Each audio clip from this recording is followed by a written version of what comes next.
कुशल था। एक बार एक महिला उसके पास आई और उसने कहा कि मुझे अपने घर की जो खिड़की है उसको कलर करवाना है। तो उसने कहा ठीक है मैं कर दूंगा। तो उस महिला ने कहा कि लेकिन एक समस्या है। बोले क्या समस्या है?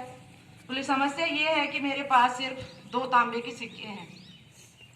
तो उसने कहा काम के लिए कभी ना नहीं करना चाहिए, कोई बात नहीं, मैं 2 तांबे के सिक्के में ही आपके घर की जो विंडो है उसको पेंट कर दूंगा। और उसने उसको पेंट कर दिया।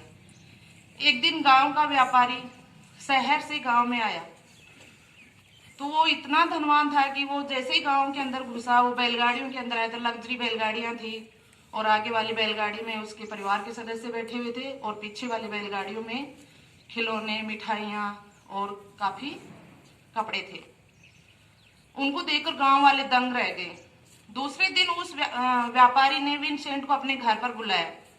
जैसे ही विंसेंट उसके व्यापारी के घर जा रहा था तो उसको रास्ते में उसका दोस्त मिला और उसने कहा कि कहाँ जा रहे हो? बोले कि व्यापारी ने बुलाया है, कुछ काम होगा, शायद पुताई वगैरह करवा रहे हैं, रंग वगैरह करवा रहे हैं।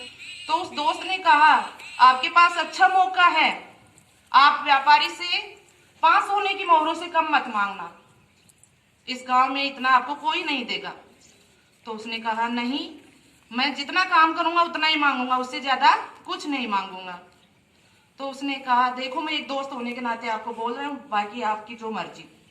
तो दोस्त चला गया और विंसेंट व्यापारी के घर पहुंचा तो व्यापारी ने जाते ही कहा कि मुझे अपनी नाव पेंट करवानी है और मेरी नाव का जो संरक्षक है वो बाहर गया हुआ है और कल मेरे परिवार के जो सदस्य हैं वो नदी में भ्रमण करने के लिए जाएंगे, इसलिए मुझे आज रात को ही नाव पेंट करके आज रात को ही तैयार चाहिए।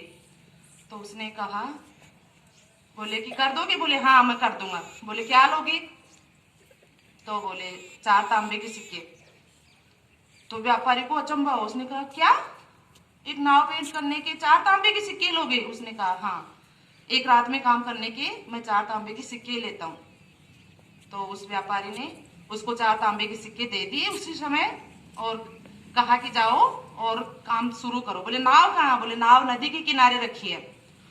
तो जो विंसेंट था उसने तांबे के सिक्के लिए, पहले बाजार गया, वहां से उसने कलर खरीदा और जाकर नदी के किनारे जाकर नाव पेंट करने के लिए वहां पर चला गया।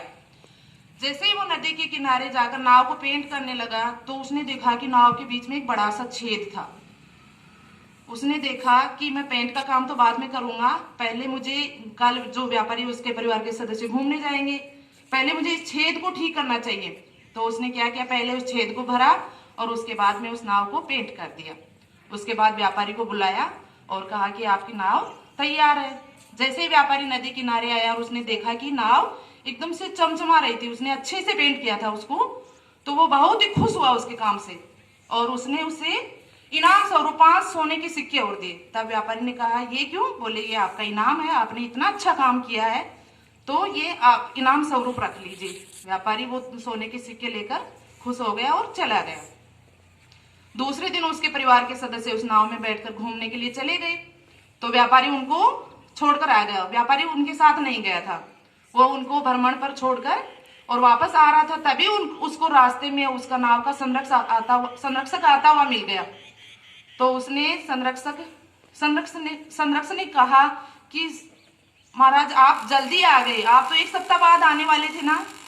तो बोले कि परिवार के लोगों की इच्छा थी कि जल्दी चलो, हमें गांव में भ्रमण करना है, तो हाँ मैं 1 सप्ताह पहले ही आ गया। तो बोले परिवार के सदस्य हैं कहाँ?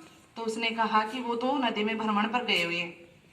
तो उसने कहा आपने उनको किसके साथ भेजा? बोले नाव के अंदर, आप उनको अभी वापस बुलाइए। तो उसने कहा क्यों? बोले नाव के अंदर तो वो डूब जाएंगे, बोले उसमें तो बड़ा सा छेद था और मैं आज ही उसको ठीक करने वाला था। तो जो व्यापारी था वो घबरा गया, उसने सोचा कि मेरे परिवार के सदस्य शायद डूब गए होंगे और व्यापारी और जो नाव का संरक्षक था दौड़कर नदी के किनारे चले गए। वहां जाकर देखा दूर दूर तक उन्हें नदी में कोई दिखाई नहीं दिया। व्यापारी ने और जो नाव के संरक्षक था उन्होंने आवाज लगाई लेकिन कोई भी नहीं बोला। तो अब व्यापारी दुखी हो गया और घुटनों के बल बैठकर रोने लग गया। वो रो ही रहा था, इतने में उनके परिवार के सदस्य भ्रमण करके वापस आ गए और उन्होंने आकर कहा कि आप क्यों रो रहे हो?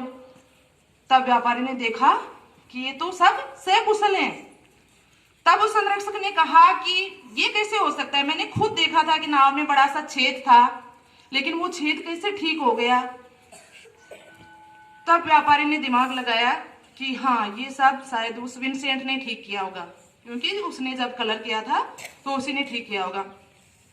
उसने व्यापारी विंसेंट को बुलाया तो वो वापस आया। तब उसने उसको इनाम स्वरूप 100 सोने के सिक्के और दिए। तब उसने कहा कि बोले इतने क्यों दे रहे हो आप। तब उसने कहा कि आपने इस नाव के अंदर जो बड़ा सा छेद था उसको ठीक किया, इसके लिए। तो उसने कहा नाव का एक छोटा सा छेद ही तो था, इसके लिए तो 100 सोने के सिक्के तो काफी ज्यादा हो जाएंगे। तब व्यापारी ने कहा कि 100 सोने के सिक्के जो आपने मेरे परिवार के सदस्यों की जान बचाई है उससे ज्यादा नहीं, 100 सोने के उनकी कीमत तो मैं आपको कभी नहीं चुका सकता, आप इन्हें इनाम स्वरूप रख लीजिए। और विंसेंट ने उन सोने के सिक्कों को रख लिया। तो बताओ इस कहानी से हमें क्या शिक्षा मिलती है। हाँ, हमें हमारा काम हमेशा ईमानदारी से करना चाहिए, जैसा विंसेंट ने किया था और उसको उसकी ईमानदारी का इनाम भी मिला था। Okay, thank you.